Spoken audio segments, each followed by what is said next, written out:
இணைய நாளுக்கான அடுத்த ப்ரோமோ ரிலீஸ் பண்ணிட்டாங்கங்க. அதாவது இந்த சீசன் நீங்கள் நல்லா பார்த்தீங்கன்னா பாடி ஷேமிங், அதுக்கப்புறம் வந்து கலாய்க்கிறதுங்கிற பேரில் மாக்கிங் பண்ணுறது, இதையெல்லாம் நார்மலைஸ் பண்ணிகிட்டு இருக்கிறாங்க. இதை பார்க்கும் பொழுது நமக்கு என்ன இவங்கெல்லாம் வந்து ஒரு பெரும் வாய்ப்புக்காக தானே இங்கே வந்தாங்க, ஏன் அதை விட்டுட்டு இந்த மாதிரி நடந்துக்கிட்டு இருக்காங்க அப்படிங்கிற ஒரு நமக்கு வருத்தம் ஏற்பட்டால் நம்ம என்னங்க பண்ண முடியும்?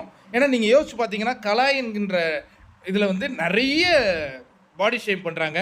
அதுக்கப்புறம் வந்து மாக்கிங் பயங்கர உச்சத்தை தொடுது. இதை வந்து ப்ரோமோவாக வேற நம்ம கொடுத்து நம்மளை வந்து வெறுப்பேற்றுறாங்க அப்படின்னே நம்ம சொல்லலாம். அதாவது எவ்வளோ அழகான நிகழ்வுகள் ராஜா ராணி டாஸ்க்கு எவ்வளோ சிறப்பாக ஆடி இருக்கலாம். சரி, ஆனால் இந்த ப்ரோமோ சொல்கிறது என்னன்னு பார்த்தீங்கன்னா, காலையிலேயே இந்த பிரச்சனை ஸ்டார்ட் ஆனது தான். நம்ம எஃப்ஜே அவர் வந்து தூங்கி கொண்டு இருப்பாருங்க.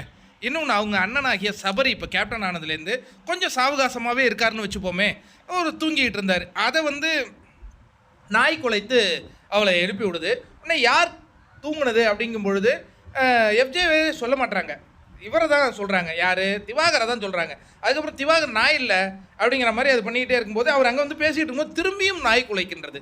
அப்போ இப்போ யார் தூங்குனது அப்படின்னு பார்த்தா எஃப்ஜே. இந்த வீட்டில் ஒரு நிம்மதியாக தூங்க கூட முடியாதா அப்படின்னு டென்ஷன் ஆனாப்புல காலையிலேயே. அந்த ஒரு விசாரணை தான் போயிட்டுருக்கு.